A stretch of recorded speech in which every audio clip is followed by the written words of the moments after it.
ಏನು ಕ್ರಮವನ್ನು ಕೈಗೊಳ್ತಾರೆ. ಇದರ ಸತ್ಯಾಸತ್ಯತೆಯ ಬಗ್ಗೆ ಕೂಡ ತನಿಖೆ ಆಗಬೇಕು.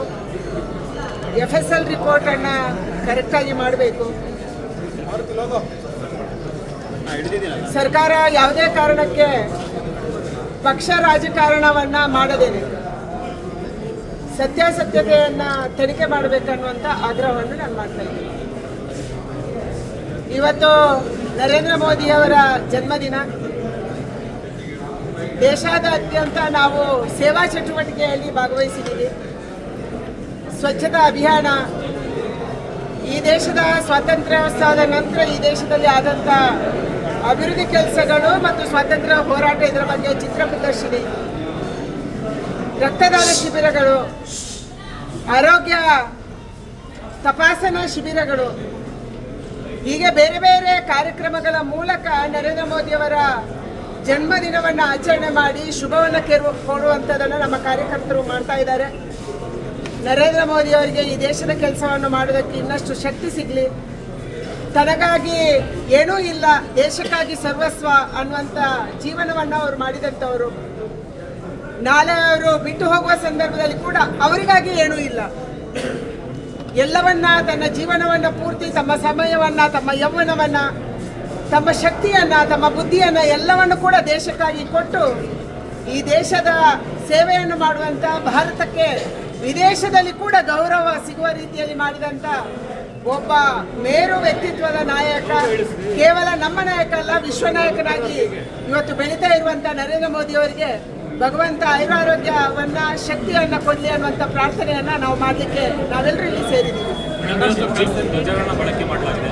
BC ರೋಡ್ನಲ್ಲಿ ಮೀಲಾದ್ ಮೆರವಣಿಗೆ ತಡೆಯಿರಿ ಅನ್ನೋದು ಸವಾಲು ಹಾಕುವಂಥ ಘಟನೆ ಎಲ್ಲವೂ ಕೂಡ ಮೊನ್ನೆ ನಡೆದಿದೆ.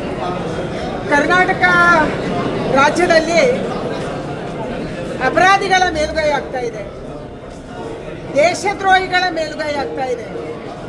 ಯಾವಾಗ ವಿಧಾನಸೌಧದಲ್ಲೇ ಪಾಕಿಸ್ತಾನ ಜಿಂದಾಬಾದ್ ಅಂತವರಿಗೆ ಶಿಕ್ಷೆ ಆಗಿಲ್ವೋ, ಯಾರು ಇವತ್ತು ದೇಶದ್ರೋಹಕ್ಕೆ ಕುಮ್ಮಕ್ಕು ಕೊಡ್ತಾವ್ರೆ ಅಂತ ಸರ್ಕಾರ ಬಂದಾಗೆಲ್ಲ ಇಂಥ ಕಹಿ ಘಟನೆಗಳು ನಮ್ಮ ರಾಜ್ಯದಲ್ಲಿ ನಡೆದಿದ್ದಾವೆ. ಭಾರತದಲ್ಲಿ, ಕರ್ನಾಟಕದಲ್ಲಿ, ಬೆಂಗಳೂರಲ್ಲಿ, ಮೈಸೂರಲ್ಲಿ, ಕೊಡಗಲ್ಲಿ, ಹಾಸನದಲ್ಲಿ, ನಾಗಮಂಗಲದಲ್ಲಿ, ಬೇರೆ ಬೇರೆ ಜಾಗಗಳಲ್ಲಿ, ಕೋಲಾರದಲ್ಲಿ ಇವತ್ತು ಪಾಕಿಸ್ತಾನ ಜಿಂದಾಬಾದ್ ಅನ್ನುವಂಥ ಘೋಷಣೆ ಕೇಳಿ ಬರ್ತಾ ಇದೆ, ಪ್ಯಾಲೆಸ್ತೈನ್ ಧ್ವಜ ಹಾರ್ತಾ ಇದೆ. ಆದರೆ ಕ್ರಮಗೊಳ್ಳುವಂಥ ರಾಜ್ಯ ಸರ್ಕಾರ ಎಲ್ಲಿದೆ?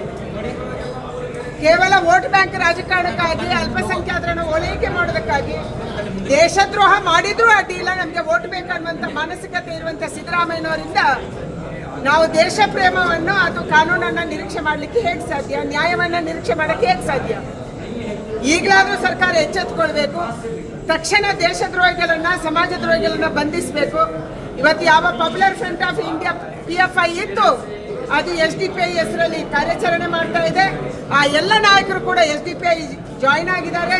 ಅವರ ಮೇಲೆ ಕ್ರಮ ಕೈಗೊಳ್ಳುವಂಥದ್ದು ಆಗ್ತಾ ಇಲ್ಲ. ಹಲವಾರು ಕಡೆಗಳಲ್ಲಿ SDPI ಜೊತೆನೇ ಕಾಂಗ್ರೆಸ್ ಕೈ ಜೋಡಿಸುವಂಥದ್ದು ಆಗ್ತಾ ಇದೆ. ಅದಕ್ಕಾಗಿ ಅವರಿಗೆ ಕುಮ್ಮಕ್ಕು ಸಿಗ್ತಾ ಇದೆ.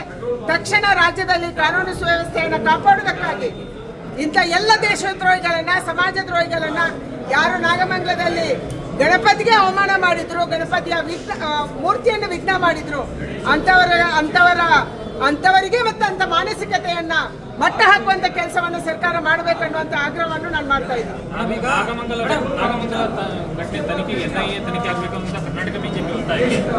ನಾನು ಬಹಳ ಮೊದಲೇ ಒತ್ತಾಯ ಮಾಡಿದ್ದೀನಿ. ನಾಗಮಂಗಲ ಘಟನೆಯಲ್ಲಿ ಕೇರಳದ ಕೈವಾಡ ಇದೆ, ಅದಕ್ಕಾಗಿ NIA ತನಿಖೆ ಆಗಬೇಕು ಅನ್ನುವಂಥದ್ದನ್ನ ನಾನು ದೇವನ್ನೇ ಹೇಳಿದ್ದೆ.